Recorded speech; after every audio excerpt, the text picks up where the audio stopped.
Всем большой привет, добро пожаловать на мой канал, меня зовут Наталья, и сегодня в этом видео я хотела бы продолжить свою бровную тему. Я чувствую, что вам эта тема очень нравится, и сегодня в данном видео я хочу сделать такой небольшой обзор на самую популярную долговременную укладку для бровей от Туя. Вот так вот выглядит данный наборчик. Я его покупала в местном магазине, без скидки он мне обошелся в 5300. Данного набора, как утверждает производитель, хватает на 40-45 процедур, так что вы можете сами посчитать, во сколько вам обойдется себестоимость одной процедуры. Данная процедура делает ваши волоски на бровях более ухоженными, более послушными. Они будут лежать в том направлении, в котором вы их причешете. Данная процедура очень хороша для обладателей таких жестких, таких толстых волосков, непослушных волосков, которые торчат во все стороны. Также за счет данной процедуры можно сделать форму ваших бровей шире, то есть если у вас брови ниточки, то вы можете за счет данной процедуры расширить форму своих бровей, то есть сделать брови визуально более пушистыми, более такими соболиными. Эффект долговременной укладки бровей длится от 1 до 3 месяцев. По правилам повторять данную процедуру можно только через 4 месяца после предыдущей процедуры. Если вам кто-то будет говорить, что ее можно делать там раз в месяц, то не верьте этому человеку, потому что данный состав,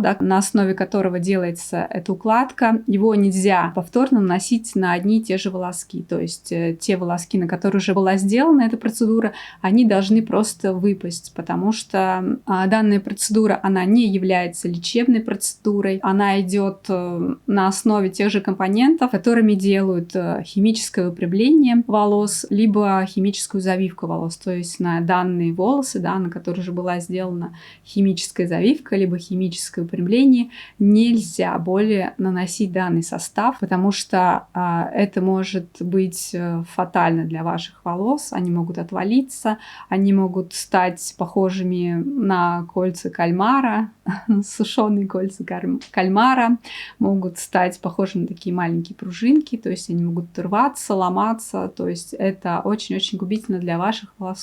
Но данная процедура при правильном выполнении, при соблюдении техники выполнения данной процедуры, технологии, в принципе, она безопасна для ваших волосков, и вы будете довольны результатом. Также данную процедуру нельзя выполнять на те волоски, которые были ранее осветлены, на очень тонкие волоски, пушковые волоски, на те волоски, которые являются, в принципе, поврежденными, тусклыми, то есть они плохо выглядят. Также непосредственно перед процедурой нельзя делать коррекцию бровей. Также, если ваша кожа раздражена, либо у вас есть какая-то аллергия, акне на области бровей, также не стоит выполнять эту процедуру. Итак, что же входит в данный набор? Давайте разберемся. Так вот открывается. Так, первое, что здесь есть, это инструкция по применению. Обязательно ее прочитать. Итак, первое, что мы будем использовать, это вот такой вот перманентный гель. Он разрыхляет структуру волоса, он разрушает дисульфидные связи в волосках. Препарат содержит тиогликолят аммония. Этот состав схож с препаратами для химической завивки и для химического выпрямления волос. Также он имеет такой неприятный запах, такой аммиака. Так что будьте к этому готовы. Второй состав – это нейтрализующий крем. Данный крем предназначен для того, чтобы закрепить новые связи в волосе. То есть он останавливает химическую реакцию в волосе и закрепляет волоски в заданном направлении. Третья составляющая – это вот такой вот регенерирующий крем на основе органового масла. Перед проведением процедуры необходимо определить, к какой условной классификации Туя относятся ваши волоски на бровях. Также от того, какую вы группу определите, будет зависеть время выдержки на волосках и количество состава. Первая группа – это такой толстый, жесткий волос. Он может быть также седой волос, который не подвергался никакому химическому воздействию, ни химической укладке, ни химической завивке, не окрашиванию, ни осветлению. Это вот такой вот натуральный, хороший такой волос, блестящий. А время выдержки на таких волосках составляет от 12 до 15 минут. И количество материала, который мы будем брать на одну бровь, составляет 1 сантиметр. Вторая группа — это волос средней толщины, натуральный, здоровый, но тоньше, чем волос первой группы. Также это волос, который подвергался ранее химическому воздействию, окрашиванию хной либо краской. Время выдержки состава на таких волосках составляет от 6 до 12 минут. Количество состава, которое мы берем на каждую бровь, составляет 0,8 сантиметра. Третья группа — это такой тонкий славянский волос, тусклый, либо брови, на которых много пушковых волос. На данной брови выполнять долговременную укладку бровей не рекомендуется. Четвертая группа — это волосы, подвергающиеся ранее химическому воздействию. Это осветление, окрашивание, долговременная укладка, долговременная завивка, обесцвечивание, использование хны, тусклые, ломкие, поврежденные волоски, секущиеся. На данные волоски категорически нельзя выполнять долговременную укладку. Перед процедурой не рекомендуется выполнять коррекцию бровей. Также не рекомендуется пользоваться скрабами, пилингами и обезжиривать кожу и волоски на бровях. Хочу показать, какие у меня волоски на бровях.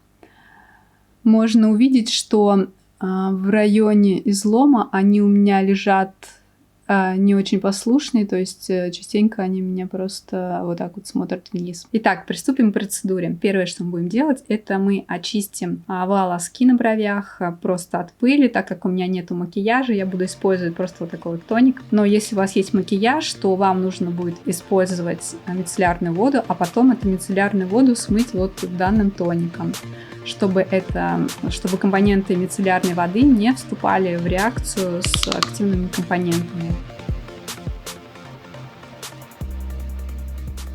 Далее прочешем волоски на бровях и подождем, пока они высохнут.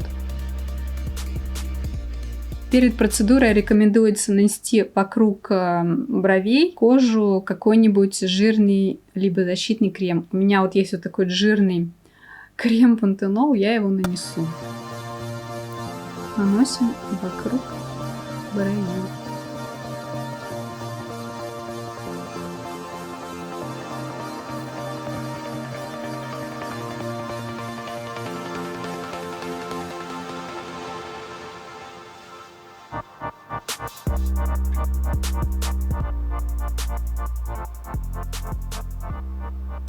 Наносим перманентный гель Туя на брови. Отмеряем. Начинаем нанесение с той зоны бровей, где у нас самые непослушные и толстые волоски.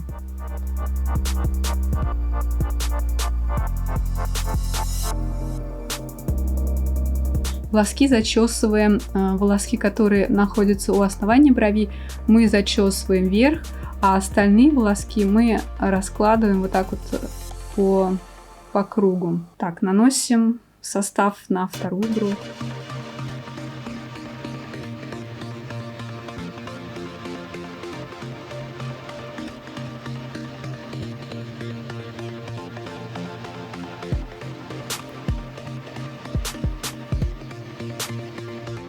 То есть раскладываем вот таким вот как бы веером таким.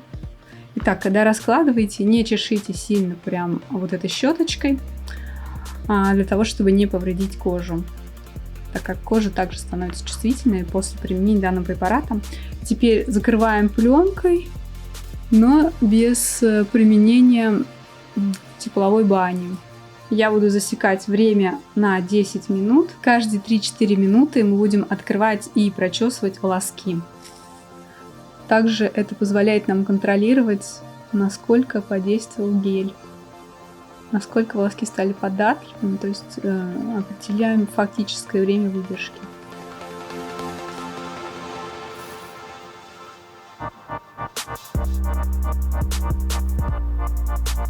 На этапе формирования нужного направления волосков не стоит делать сильные какие-то заломы. Нужно учитывать природный рост волосков на бровях. Нужно делать изменения.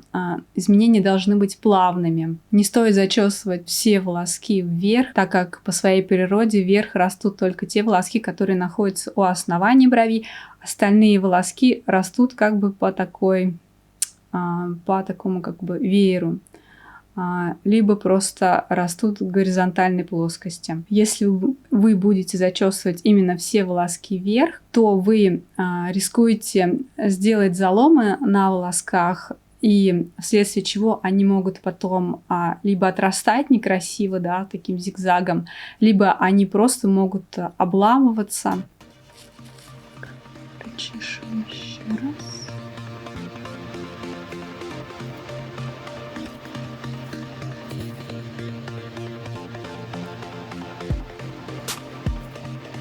Максимальное время выдержки не должно превышать время выдержки, выбранное для той группы волос, которую мы определили. То есть мы проверяем состояние волосков каждые 3-4 минуты. И то есть вот как определить, готовы ли уже ваши волоски или нет. То есть мы открываем, если мы прочесываем и все волоски ложатся в ряд послушно, если волоски стали мягкими, то это значит, что то есть если волоски стали мягкими, это значит, что долговременную укладку уже пора снимать. То есть первый состав геля уже пора снимать. Итак, у нас уже время вышло. Волоски стали абсолютно послушными. Вот можно увидеть. Вот я их причесываю. Они абсолютно ложатся в том направлении, куда я их причесываю. Снимаем состав просто ватным диском, либо ватной палочкой.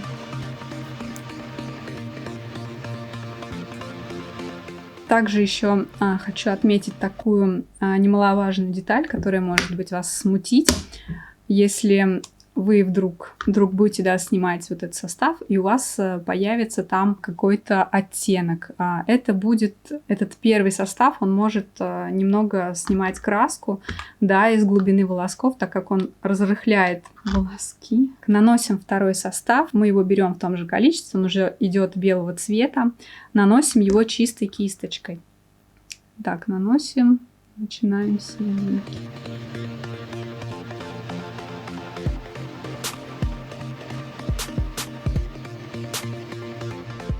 И щеточкой прям раскладываем волоски в том направлении, в котором нам нужно.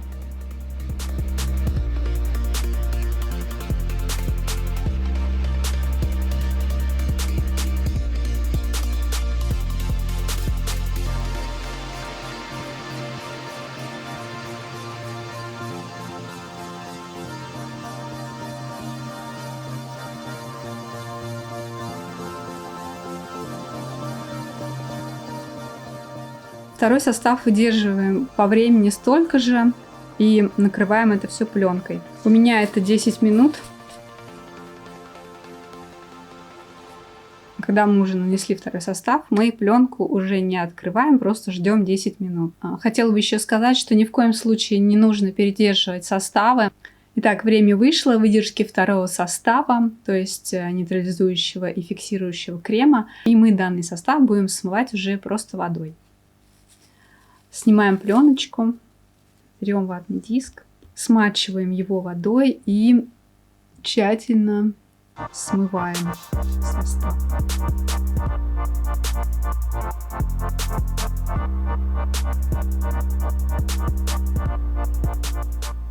Итак, далее вы можете провести окрашивание и коррекцию бровей. Я буду делать просто окрашивание. Сегодня я буду использовать вот такую вот красочку. Это Левисим.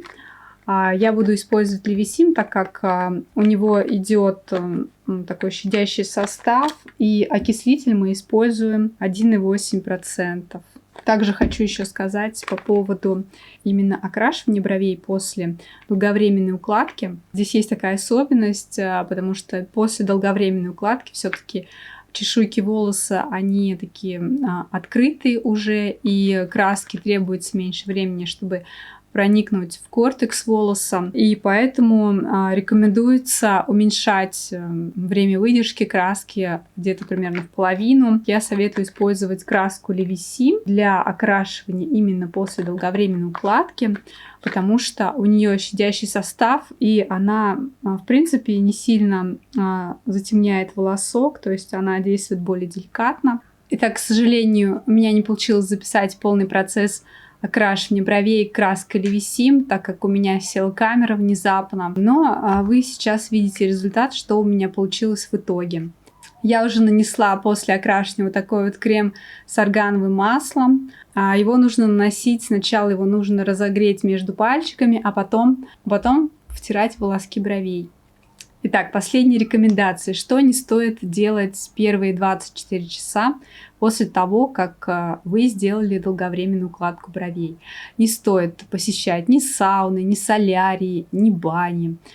Также не стоит спать лицом в подушку, не использовать ни скрабы, ни пилинги, ни какие-то агрессивные косметические процедуры. Итак, давайте сейчас подытожим выводы, плюсы и минусы, какие я вижу в долговременной укладке бровей от Tuya.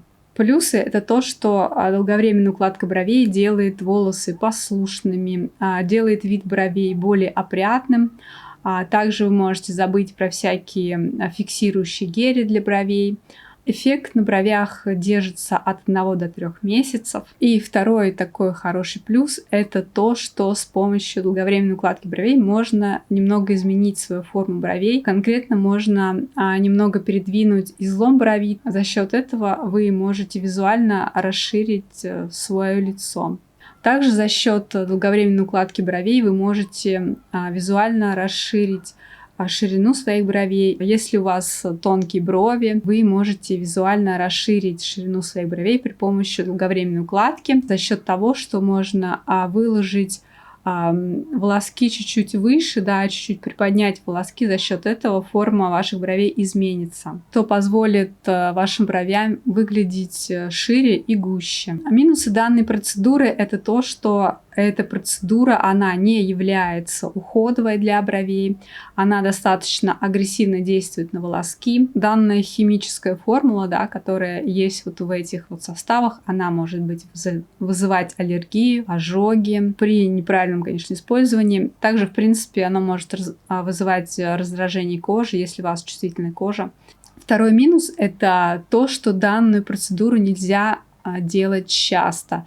Данную процедуру рекомендуется делать раз в 4 месяца, соответственно, только после того, как все волоски, на которые была сделана предыдущая процедура, они должны просто смениться. Третий минус — это то, что данный состав нельзя наносить на поврежденные волоски. Либо если вы осветляли свои брови, да, также нельзя делать данную процедуру, так как это может быть фатально для ваших волосков на бровях. Четвертый минус, который я хочу так обозначить, это то, что данный набор стоит достаточно дорого, и его не целесообразно использовать в домашних условиях, и требуется очень четкое соблюдение технологий при выполнении данной процедуры, что не всякий человек сможет выполнить, не проходя специальные курсы. Данная процедура может быть фатальна для ваших волосков, если вы как-то нарушите технологию. Также я бы отметила, в соответствии, да, что если вы будете делать данную процедуру мастера, то получается, что это достаточно дорогостоящая процедура. Итак, подытожим, какие же выводы у меня из этой процедуры. В принципе, я уже носила данную процедуру несколько раз. При правильном выполнении постепенно ее эффект сходит на нет. У меня не было каких-то негативных последствий после данной процедуры. В принципе, я бы посоветовала эту процедуру. Но вы, конечно, решайте сами, насколько она для вас дорогостоящая. Итак, на этом я хотела бы закончить свое видео. Надеюсь, оно было интересно и полезно для вас. Пишите свои комментарии, что вы думаете про долговременную укладку для бровей. Пишите, у кого был положительный опыт, у кого был отрицательный опыт. Мне будет это очень интересно узнать. А сейчас я хочу с вами уже попрощаться. Всем до новых встреч, всем пока-пока.